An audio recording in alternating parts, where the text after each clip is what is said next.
Avant de lire et de faire la prédication de ce jour, nous allons prier.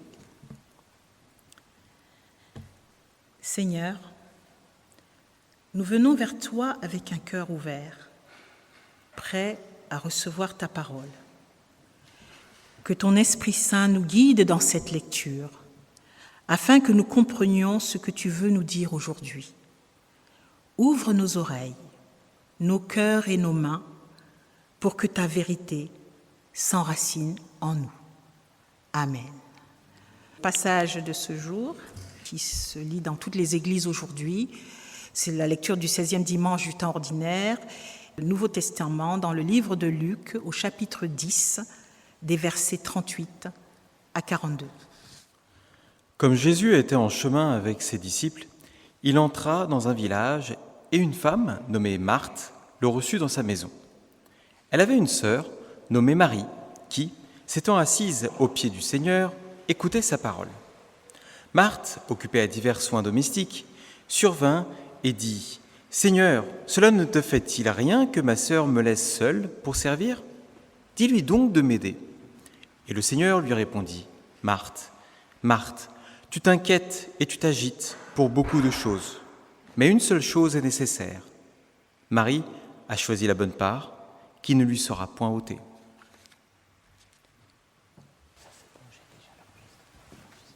Bonjour à tous et à toutes et bon dimanche.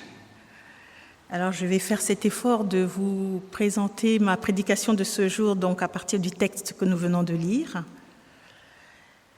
L'été, qui est déjà bien commencé, est synonyme de chaleur, d'activité ralentie, de vacances, de farniente, du bon temps passé en famille, avec les enfants, les amis, les voyages à la découverte de nouveaux lieux, de nouveaux paysages. Cette période contraste avec l'agitation, l'hyperactivité, le travail, les études, le sport, que nous pratiquons avec un rythme soutenu tout le reste de l'année. J'ai choisi donc cette lecture qui nous parle de la visite de Jésus dans la famille de Lazare dont Marthe et Marie sont les deux sœurs. Pour introduire ma prédication, je vous propose de nous replacer dans le contexte plus large de la famille de Béthanie, en particulier à travers la figure de Lazare, frère de Marthe et Marie et ami très proche de Jésus. Lazare, qui veut dire en grec ancien « Dieu a aidé », est un homme riche et respecté du village de Béthanie, époux d'Abigaïl et père de 3 enfants.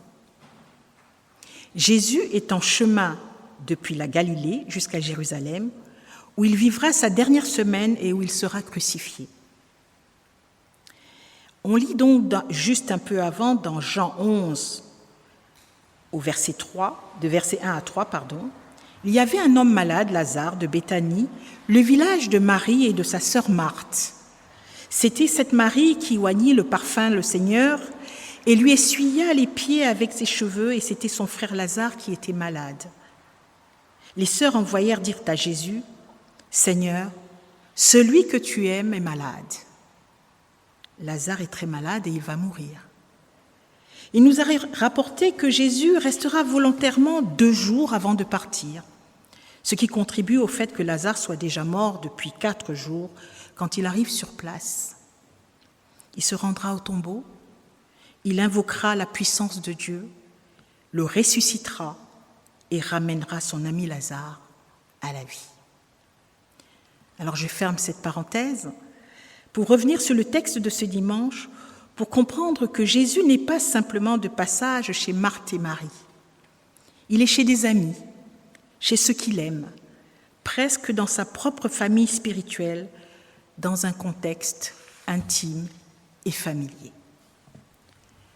Alors, nous pourrions imaginer cette scène comme un instant de notre vie quotidienne, dans une maison amie, une maison de vacances, de villégiature, dans laquelle vous et moi participons à cette scène, peut-être en tant qu'acteurs, peut-être en tant que spectateurs, ou simplement de témoins de ce moment. Alors je vais peut-être vous demander un petit effort, c'est essayer de faire jouer votre imagination.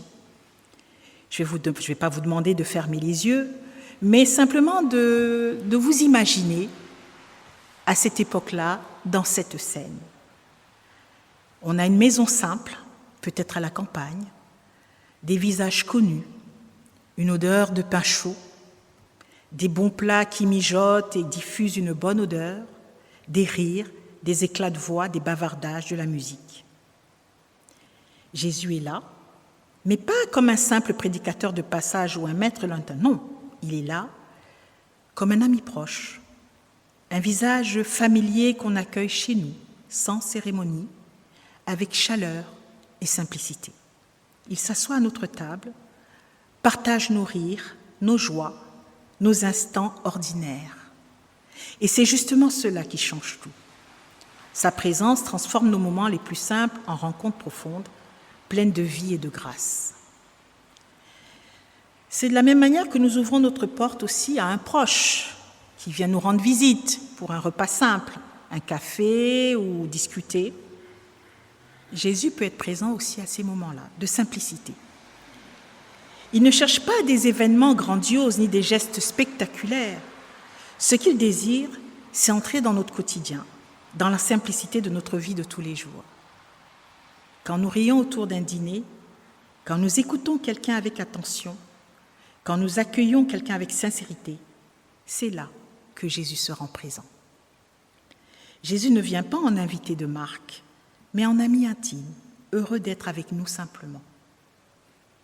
Ce parallèle nous rappelle que le sacré peut se vivre dans l'ordinaire et que Jésus se plaît à habiter nos gestes les plus simples. Alors, la question que je voudrais vous poser est celle-ci. Il y en a plusieurs. Et si nous étions là, nous aussi, dans cette maison, où serions-nous? Que ferions-nous? Serions-nous dans la cuisine avec Marthe? Serions-nous à côté de Marie, un peu gênés d'être là sans aider? Serions-nous dans un coin avec les apôtres et les disciples, à l'écoute, observant, hésitant, pas concernés? Alors moi j'ai 3 propositions. Je vous laisse le choix de ce que vous souhaitez, mais pour chacune, moi j'en ai trouvé 3. Alors la première, peut-être, on pourrait se dire, vous vous reconnaissez en Marthe. C'est la femme active, généreuse, entièrement dévouée, mais parfois dépassée, stressée et même frustrée. Marthe s'agite dans tous les sens, entre la cuisine et la salle de séjour, à manger, avec des gestes qui peuvent traduire une inquiétude, une envie de bien faire. Elle veut honorer son invité et tout faire parfaitement. Marthe a tant de choses à faire, elle court, elle a la cuisine, elle sert, elle organise, même pour Dieu. Et finalement, il ne reste plus de place ni de temps pour être avec Dieu, pour profiter d'un moment pour vivre l'essentiel avec Dieu. Alors, la deuxième proposition, si on se reconnaît en Marie, elle est assise, silencieuse, attentive, peut-être un peu maladroite dans son attitude, mais pleinement présente. Elle nous invite à la contemplation, à l'écoute profonde, à remettre Jésus au centre, même au cœur de l'agitation. Et enfin, j'avais une 3e solution. On est peut-être le spectateur, en fait. Alors, j'imagine notre attitude, certainement discrète, en retrait, assis dans un coin de la maison. On pourrait comprendre qu'on ne souhaite pas déranger, mais juste être assez proche pour voir la scène qui se déroule devant nos yeux et peut-être l'apprécier. Jésus est là, lui, calmement installé, son regard posé avec douceur sur Marie, assise à ses pieds, attentive à ses paroles. On entend sa voix, posée, remplie de paix, comme si le temps s'arrêtait autour d'eux. Alors nous sommes dans le 3e évangile, donc celui de Luc, qui est l'évangile qui parle le plus d'enseignements autour du repas. La table symbolise la relation entre l'homme et Dieu. La table est dans la Bible des lieux de révélation, d'alliance et de grâce.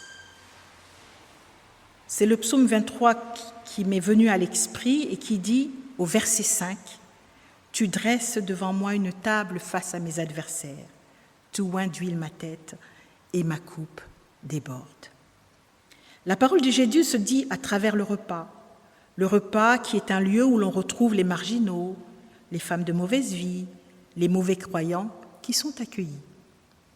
C'est un évangile de l'inclusivité qui se dit à travers les repas. L'évangile de Luc met en lumière un Jésus proche des oubliés, des exclus, des pauvres et des pécheurs, et l'accent est mis sur l'accueil, la miséricorde et l'ouverture à tous, sans distinction. Il faut remarquer qu'à cette époque-là, le repas était un marqueur identitaire très fort. On partageait le repas avec ceux de son groupe, avec ceux de sa classe, et c'est justement cet enfermement-là que Jésus va bouleverser tout au long des différents repas dans l'évangile de Luc. Le texte donc de la rencontre de Jésus chez Marthe et Marie suit le récit de la parabole du bon samaritain dont mon frère Jonas a parlé le dimanche dernier. Nous pouvons donc considérer que ces deux récits sont en tension l'un vis-à-vis de l'autre. La parabole du bon samaritain insiste sur le soutien aux pauvres, aux blessés de la vie, et le récit de la rencontre de Jésus chez Marthe et Marie insiste sur l'écoute de la parole. Le récit met en jeu deux personnages, et ces deux personnages sont deux sœurs. Alors, quand il y a deux sœurs ou deux frères dans l'Évangile, ça veut dire que nous sommes toujours un peu chacun des deux. Il y a d'abord le personnage de Marthe, qui est la maîtresse de maison, qui s'affaire à ses fourneaux pour pouvoir accueillir Jésus et ses disciples de la façon la plus hospitalière possible. Mais il y a aussi le personnage de Marie, qui est aux pieds de Jésus. Elle se rend disponible, choisit de s'asseoir, de se poser, d'ouvrir l'oreille et le cœur. Elle fait le choix de sa présence avant l'efficacité pour écouter la parole.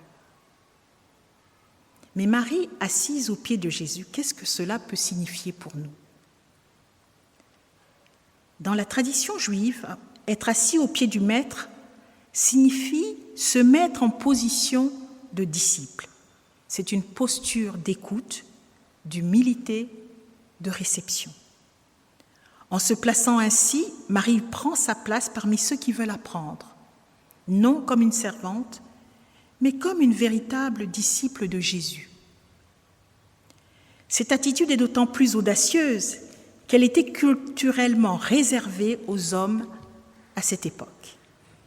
Marie brise les barrières et Jésus l'accueille ainsi, affirmant que la parole ou l'instruction est aussi pour les femmes.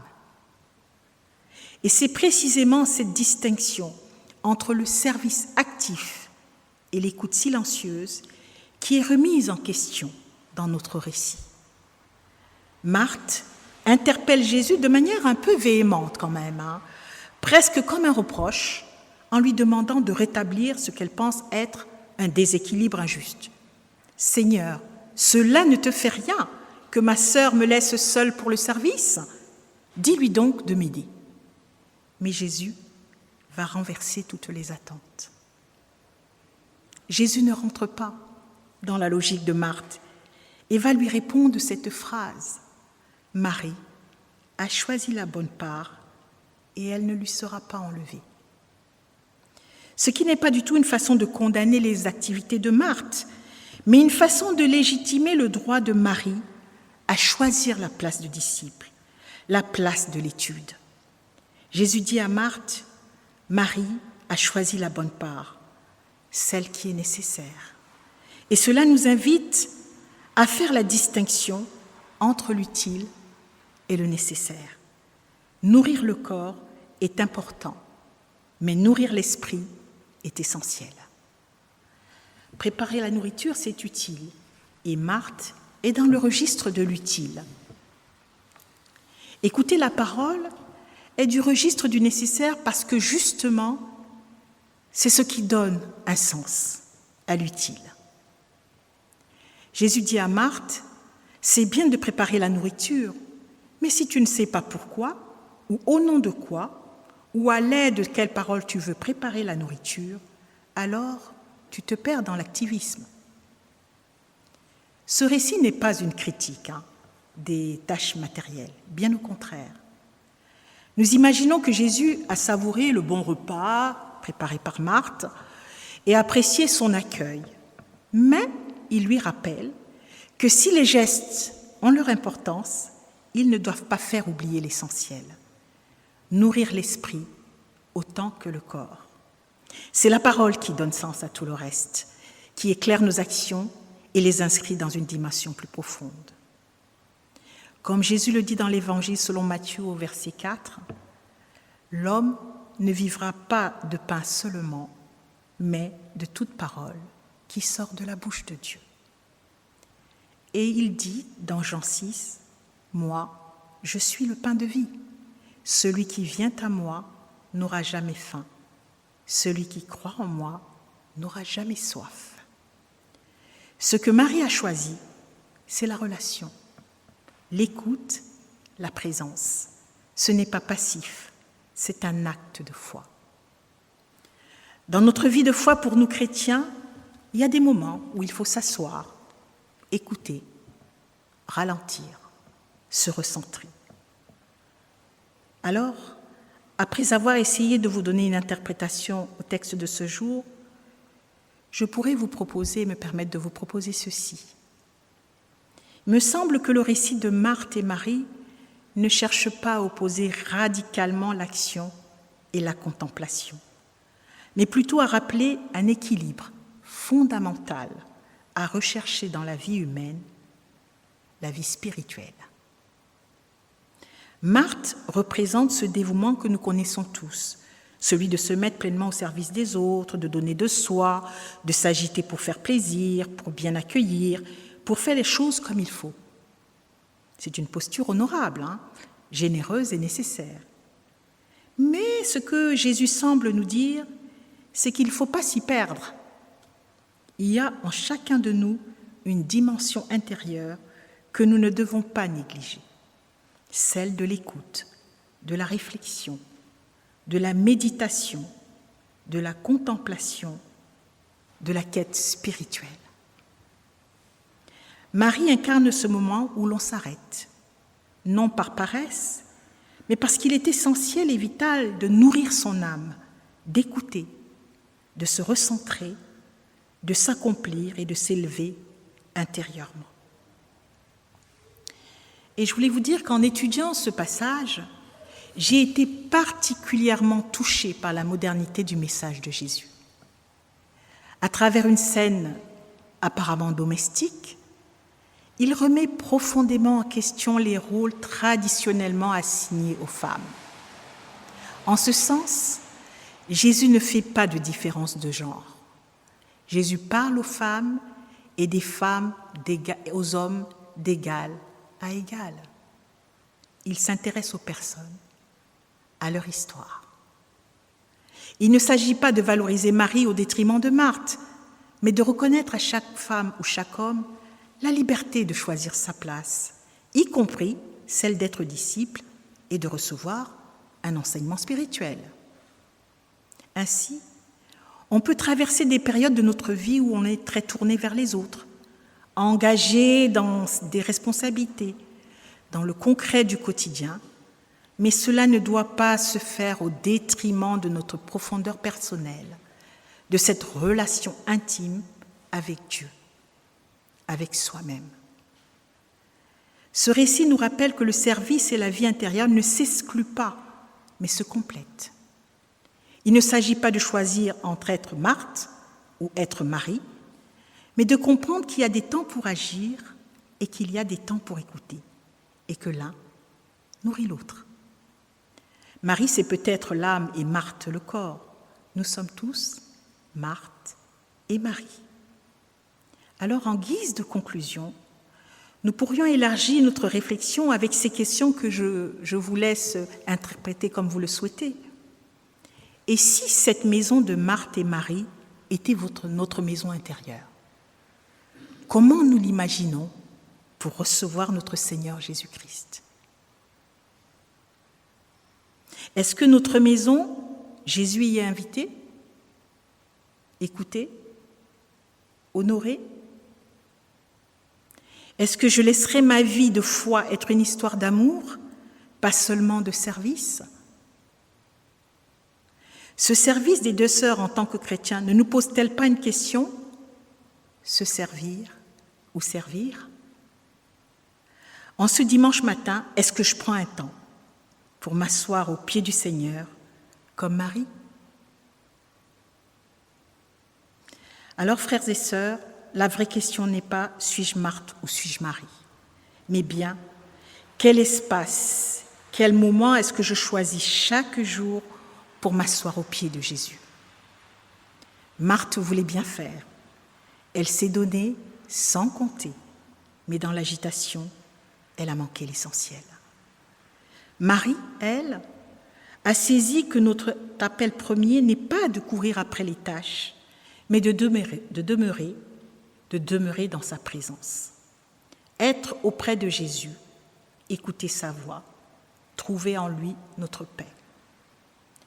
Les œuvres que nous accomplissons ont leur place, mais c'est dans la présence de Dieu que notre vie se transforme pour toujours. Alors, aujourd'hui et chaque jour, choisissons la meilleure part, celle d'un cœur assis au pied du Maître, et cette part de nous ne nous sera jamais ôtée. Amen. Ô Dieu, je te cherche, toi mon Dieu,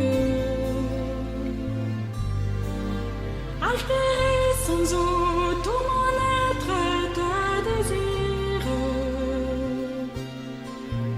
Ô Dieu, je te cherche, toi mon Dieu, dans ton temple saint, je contemplerai ta gloire. Ton amour, Seigneur, vaut mieux que la vie, sans fin je le chanterai. Ton amour, Seigneur, vaut mieux que la vie, sans fin je le chanterai. Je veux te bénir, ô ma vie. À ton nom élever les mains. Dans la joie, je chanterai ta louange. Car mon âme est comblée de ton amour. Ô Dieu, je te cherche, toi mon Dieu. Altéré sans eau, tout mon être te désire. Ô Dieu, je te cherche, toi mon Dieu. Dans ton temple saint, je contemplerai ta gloire.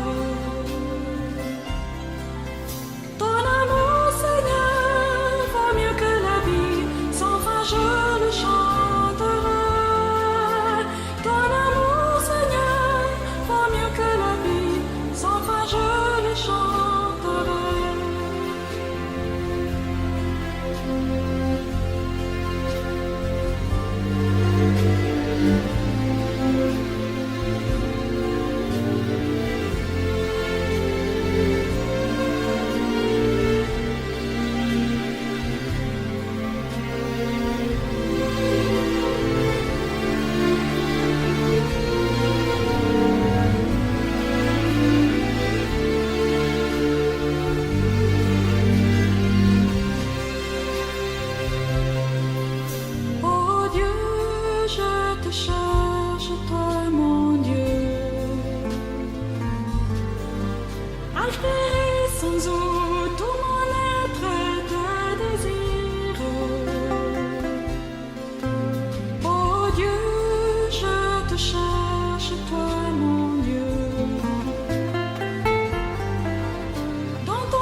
secours et mon soutien.